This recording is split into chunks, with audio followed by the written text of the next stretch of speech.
Diferencias entre los aprendices y necesidades de aprendizaje. La inteligencia. El concepto de inteligencia es tan importante para la educación y al mismo tiempo tan polémico, y a menudo es mal entendido. Sin embargo, es posible etiquetar a las personas con base en diferencias tales como la inteligencia, las capacidades o las discapacidades, y este trabajo lo hacemos constantemente. Sin embargo, es necesario estudiar antes a los que nos referimos por la palabra inteligencia. La idea de que los seres humanos varían en lo que llamamos inteligencia nos ha acompañado durante mucho tiempo. Platón habló de variaciones similares hace más de 2000 años. Pero las primeras teorías acerca de la naturaleza de la inteligencia implicaban uno o más de los siguientes temas. 1. La capacidad de aprender. 2. Los conocimientos totales que una persona ha adquirido. Y 3. La capacidad para adaptarse con éxito a situaciones nuevas y al ambiente en general. Pero en 1986, en un famoso simposio sobre la inteligencia, 24 destacados psicólogos ofrecieron 24 perspectivas diferentes acerca de la naturaleza de la inteligencia.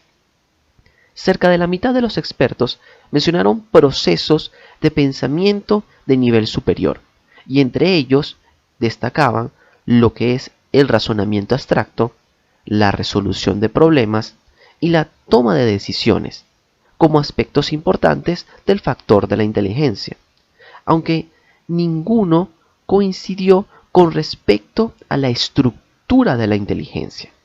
Entonces, ¿se trata de una capacidad o de muchas capacidades?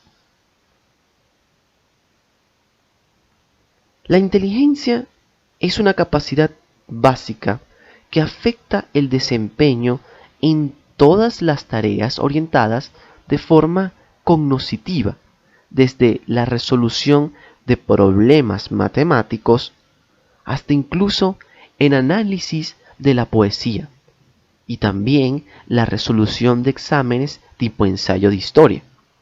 De hecho, esta correlación positiva entre las puntuaciones de todas las tareas cognitivas es casi indiscutiblemente el fenómeno mejor establecido y el más sorprendente en el estudio psicológico de la inteligencia. A pesar de las correlaciones que existen entre diversas pruebas de capacidades diferentes, algunos psicólogos insisten en que hay varias capacidades mentales separadas. Según la teoría de las inteligencias múltiples del psicólogo Gardner, hay al menos 8 inteligencias separadas, como podemos ver en la imagen. ¿Cuáles son estas inteligencias? Según las inteligencias múltiples, las 8 inteligencias son lingüística, que destaca lo verbal, musical, espacial, lógico-matemática, corporal kinestésica, es decir, movimientos, interpersonal, entender a los demás, y intrapersonal, entenderse a sí mismo, y naturalista, observar y comprender los patrones y sistemas tanto naturales como los hechos por el hombre. Gardner afirma que tal vez haya más tipos de inteligencias. El 8 no es un número mágico. Recientemente ha especulado que quizás haya una inteligencia espiritual y también una inteligencia existencial, es decir, las capacidades para considerar preguntas trascendentes sobre el significado de la vida. Componentes de las inteligencias múltiples. En la inteligencia lógico-matemática destacan los estados finales como lo científico y lo matemático. Sus componentes centrales son sensibilidad y capacidad para discernir patrones lógicos o numéricos, y la habilidad para manejar cadenas largas de razonamientos. Luego tenemos la inteligencia lingüística, donde destacan los estados del poeta o el periodista. Los componentes centrales son la sensibilidad a los sonidos, a los ritmos y significados de las palabras, sensibilidad a las distintas funciones del lenguaje. Luego tenemos la inteligencia musical, donde tenemos los estados finales del compositor, del violinista, etc. Son como componentes centrales las habilidades para producir y apreciar el ritmo, tono y timbre, apreciación de las formas de expresión musical, etc. Luego está la inteligencia espacial, donde destacan los estados finales del navegante o del escultor. Capacidades como los componentes centrales son las capacidades de percibir el mundo visoespacial de manera precisa y de realizar transformaciones en las propias percepciones iniciales. Luego tenemos la inteligencia corporal kinestésica, donde destacan los estados finales del bailarín y el atleta. Los componentes centrales son habilidades para controlar los movimientos corporales y para manejar objetos como destrezas. Luego tenemos la inteligencia interpersonal, donde destaca el estado final del terapeuta o vendedor. Capacidades para discernir y responder adecuadamente a los estados de ánimo, temperamento, motivaciones y deseos de otros individuos.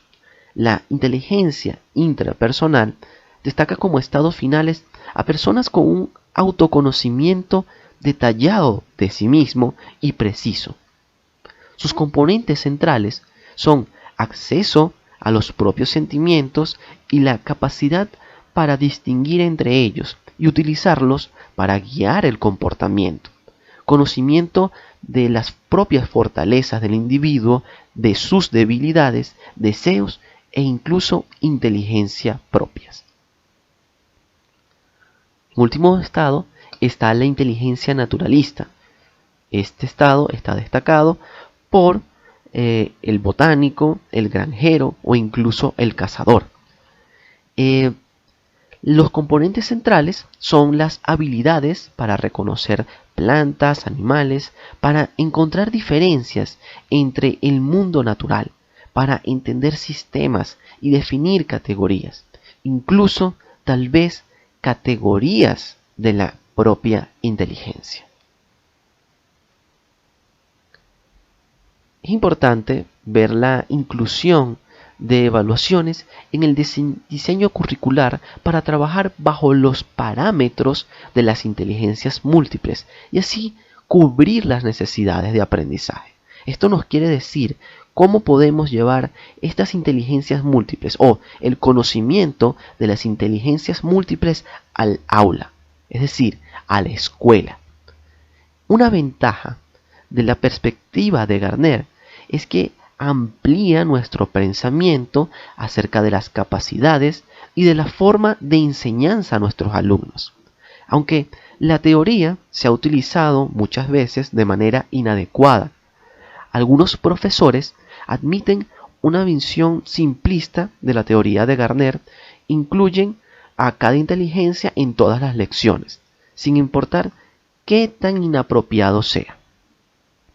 Una mejor forma, que es la que vamos a ver aquí, de usar la teoría, consiste en concentrarse en 6 puntos de inclusión al diseñar un currículo: el narrativo, el lógico cuantitativo, el estético, el experimental, el interpersonal y el existencial fundacional. Por ejemplo, para enseñar el tema de la evolución, los profesores podrían usar los puntos de inclusión de las siguientes maneras. El narrativo. Presente, en este caso, el profesor, historias variadas sobre el viaje de Darwin a las Islas Galápagos, o cuentos populares acerca de diferentes plantas y animales, desde la perspectiva lógico-cuantitativa. Examinar los intentos de Darwin por hacer un mapa de la distribución de las especies o plantear problemas lógicos acerca de lo que sucederá al ecosistema si una especie desaparece. Ahora, desde un punto de vista estético, examinar los dibujos que hizo Darwin de las especies que estudió en las Islas Galápagos. Luego, desde un punto de vista experimental, realizar actividades de laboratorio como criar moscas de la fruta u organizar simulaciones virtuales de los procesos evolutivos. Ahora, desde una perspectiva interpersonal, organizar equipos de investigación o debates. Y finalmente, desde un punto de vista existencial fundacional, plantear preguntas acerca de por qué las especies se extinguen o cuál es el propósito de la variación en las especies. Esto nos ayuda, pues muchos educadores y escuelas han adoptado las ideas de Gardner y consideran que las prácticas basadas en las inteligencias múltiples incrementan el rendimiento de todos los alumnos y mejoran tanto su disciplina como la participación. Sin embargo, el propio Gardner afirma que su teoría no es una intervención educativa. El aprendizaje es una tarea difícil, incluso si existen múltiples caminos hacia el conocimiento.